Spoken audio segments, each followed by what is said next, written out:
मध्यकालीन भारत का इतिहास। मध्यकालीन भारत या मध्ययुगीन भारत प्राचीन भारत और आधुनिक भारत के बीच भारतीय उपमहाद्वीप के इतिहास की अवधि को दर्शाता है। भारतीय इतिहास का मूल मध्यकालीन कालखंड 1200 से 1750 ईस्वी तक माना जाता है। मध्यकालीन भारतीय इतिहास काल का विभाजन किस प्रकार हुआ है, आइए चलिए देख लेते हैं। मध्यकालीन भारत की अवधि परिभाषाओं में व्यापक रूप से भिन्नता है और आंशिक रूप से इसका कारण क्या है। कई इतिहासकारों ने कई अलग अलग भिन्न जो है ना मत दिए हैं अपना, और कई कई शब्द का प्रयोग करने से कितना भी इतिहासकार बचे भी है।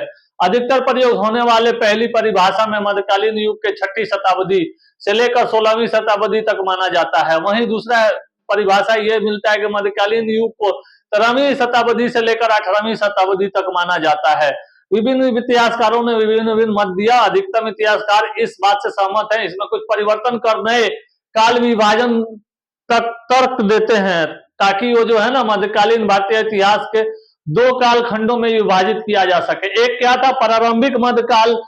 एक प्रारंभिक मध्यकाल था। प्रारंभिक मध्यकाल क्या था आप लोगों को पता है, 650 से 1200 ईस्वी तक। और गत मध्यकाल या मध्यकाल था 1200 से 1750 ईस्वी तक। प्रारंभिक मध्यकाल क्या बताऊं आप लोगों को, 650 से 1200 ईस्वी तक ये चलेगा आप लोग। चलिए प्रारंभिक मध्यकाल ये मान लेते हैं हम लोग। मध्यकाल के प्रारंभ को लेकर इतिहासकारों के बीच मतभेदों में, जहां कुछ इतिहासकारों ने इसे गुप्त राजवंश के पतन के बाद 5वीं से 6वीं शताब्दी के बाद से शुरू हुआ मानते हैं, जबकि कुछ इतिहासकार इसे 17वीं से 18वीं शताब्दी तक मानते हैं।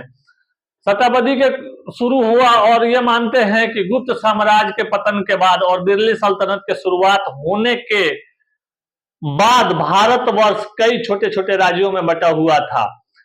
ये कोशिश रही, लेकिन ज्यादातर जो है ना क्या हुआ, हालांकि साम्राज्यों के इसे पुनर्गठित करने का काफी कोशिश की गई थी, लेकिन यह ज्यादातर समय के लिए नहीं रहा और ये नहीं कर सके। पुनर्गठित जो है ना एक जगह संगठित नहीं कर सके। इस दौर में सबसे महत्वपूर्ण क्या थे, गुर्जर थे, प्रतिहार थे, पाल थे और राजपूत साम्राज्य के बीच त्रिस्तरीय शुरुआत हुआ था या कर रहे थे आपस में संगठित होने के लिए। उस दौर के कुछ राजवंश जिन्होंने क्या किया, शासन भी किया है। आइए देखते हैं प्रारंभिक मध्यकाल में भारत के प्रमुख राजवंश इस प्रकार थे। ये जो चीज है ना आप लोग दक्षिण से है ना, ये जितना है ना आप लोग अगर ये सब पे कमांड कर लीजिएगा ना, जितना ये सब टॉपिक में लिखा हूं ये सारा टॉपिक है, अगर आप लोग इस पे कमांड कर लीजिएगा तो साउथ इंडिया से संगम काल से चोल, चेल, राष्ट्रकूट, पल्लव, पूर्वी चालुक्य, गुर्जर, पाल, प्रतिहार, राष्ट्रकूट, जितना आप लोगों का है ना ये सारा कंप्लीट हो जाएगा। बाकी आप लोगों की मर्जी, आप लोग पढ़िए या नहीं पढ़िए, ठीक ना, वो आप ही लोगों के ऊपर डिपेंड करता है। आप लोग तो लाइक सब्सक्राइब करते नहीं है हमारे चैनल को, ठीक ना, मर्जी आप लोगों की है भाई, आप लोग पढ़िए मत पढ़िए। चलिए आगे देखा जाए। अब तो ये सारा टॉपिक है आप लोग, ठीक ना। अब आइए क्या देखेंगे, देख लेते हैं लोग। प्रारंभिक मध्यकाल भारत के प्रमुख राजवंश इतने प्रकार के हैं, ये सब देख लीजिए। तो राष्ट्रकूट राजवंश, यह कन्नड़ शाही राजवंश 16वीं से 10वीं शताब्दी तक के बीच भारतीय उपमहाद्वीप के बड़े हिस्सों पर शासन किया था और करता रहा था, और एलोरा महाराष्ट्र का निर्माण इन्होंने ही किया था और इन्हीं के द्वारा किया गया था। आप जो लिखना है लिख के आइएगा। आइए गुर्जर, प्रतिहार, पाल वंश देखा जाए। प्रतिहार राजवंश ये तो हो गया आप लोग। अब ये देखिए, आइए गुर्जर प्रतिहार राजवंश में क्या देखेंगे हम लोग, भारतीय उपमहाद्वीप में प्राचीन एवं मध्यकालीन दौर के संक्रमण काल में साम्राज्य स्थापित करने वाला एक राजवंश था, जिसके शासकों ने मध्य उत्तर भारत से लेकर बड़े हिस्सों तक, शासकों के मध्य उत्तर भारत के बड़े हिस्सों पर क्या किया था, 8वीं शताब्दी से 11वीं शताब्दी के बीच में क्या किया था, शासन किया था उन्होंने,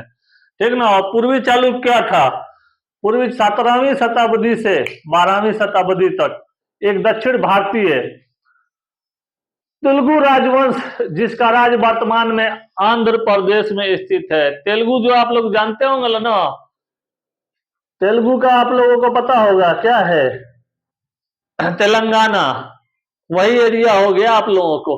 आइए कांचीपुरम में केंद्रित 6वीं से 9वीं शताब्दी तक तेलुगु और कुछ तमिल क्षेत्रों में कई महत्वपूर्ण शासक रहे थे, जैसे पाल राजवंश थे।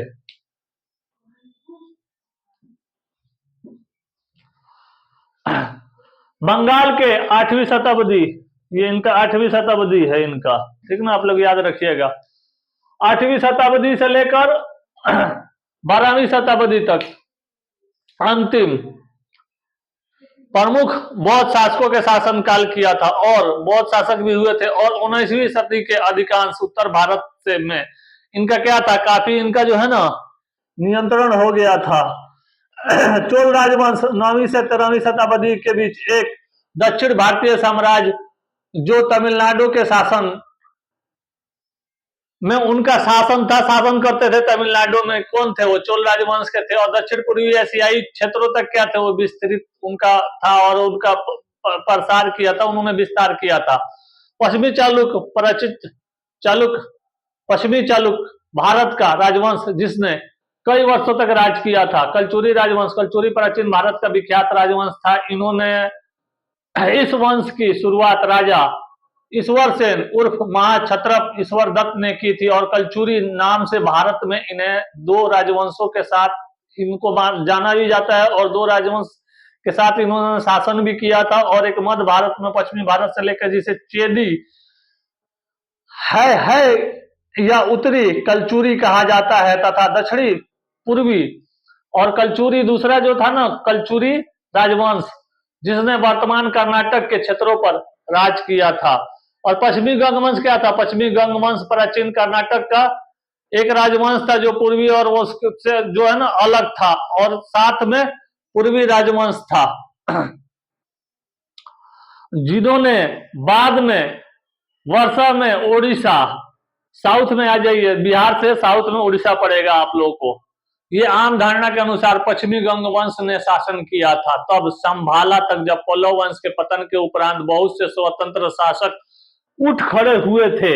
इसका एक कारण समुद्रगुप्त से युद्ध भी हुआ था उनका, और इस वंश ने 350 से 550 ईस्वी तक शासन किया था, और इसे सार्वभौम राज किया था। उसकी राजधानी पहले कोलार रही थी, जो समय के साथ बदलकर उसे आधुनिक युग के बाद मैसूर जिला के कावेरी नदी के तट पर तालकांड स्थानांतरित कर दी गई थी।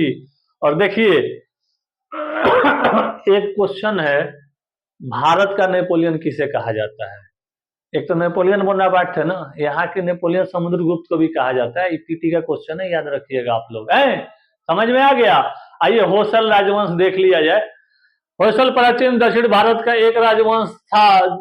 इसने 10वीं से 14वीं शताब्दी तक राज किया था। होयसल शासक पश्चिमी घाट के पूर्ववर्ती क्षेत्र में इन्होंने पर्वतीय क्षेत्र में वासिंदे थे, पर उस पर आसपास चल रहे आंतरिक संघर्ष को फायदा उठाकर उन्होंने वर्तमान कर्नाटक के राज को जो है ना लगभग संपूर्ण भाग तक तमिलनाडु के कावेरी नदी की उपजाऊ घाटी वाले हिस्सों पर अपना अधिकार जमा लिया था। इन्होंने 317 वर्ष तक राज किया। इनकी राजधानी पहले बेलूर थी और बाद में स्थानांतरित होकर हालेबिदु हो गई। काकतीय वंश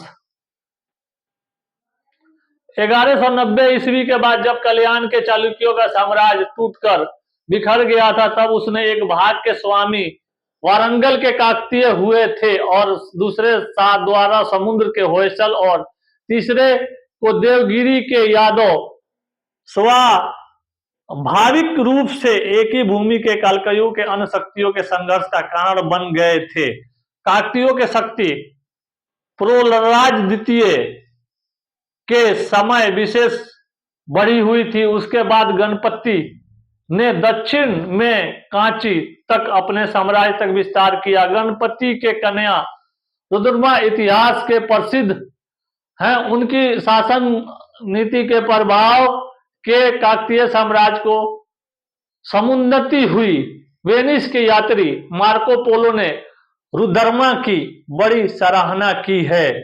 सेन राजवंश देख लीजिए आप लोग, सेन राजवंश देख लीजिए। अब यहाँ हम लोग आ गए काकतीय वंश आप लोग को बता दिए, होयसल बता दिए, पूर्वी गंग वंश बता दिए, भारत के प्रमुख राजवंश में ये सारे आते हैं, पल्लव राजवंश, पाल राजवंश, कलचुरी राजवंश, पश्चिमी गंग वंश, ये सब आप लोगों को मैं बता दिया हूं। अब सेन राजवंश जो है ना, ये आप लोग देख लीजिए। सेन राजवंश आप लोग को बताने की जरूरत नहीं है, मैं जो आप लोग को बता रहा हूं आप लोग देखते चलिए, नोट करते चलिए, बार बार सुनिए, ओल्ड एनसीईआरटी बुक पढ़िए, पीटी लिखिए, मेंस लिख के आइए, पीटी दे के एग्जाम आइए, इंटरव्यू दे के क्वालिफाई करके आइए। और चलिए इसके साथ सेन राजवंश देख के, सेन राजवंश भारत का एक राजवंश का नाम था जिसने 12वीं शताब्दी के मध्य से बंगाल पर अपना प्रभुत्व स्थापित कर लिया था। सेन राजवंश ने बंगाल पर 160 वर्ष तक राज किया था। आप लोग तो नोट कीजिएगा। ये चरमोत्कर्ष के साथ साथ भारतीय महाद्वीप के पूर्वोत्तर क्षेत्र में इस साम्राज्य के अंतर्गत आता था। इस वंश का मूल स्थान कर्नाटक था। इस काल में कई मंदिर बने। धारणा है कि वल्लाल सेन ने डाकेश्वरी मंदिर, ढाकेश्वरी क्या आप लोग पढ़िएगा इसको क्या पढ़िएगा आप लोग,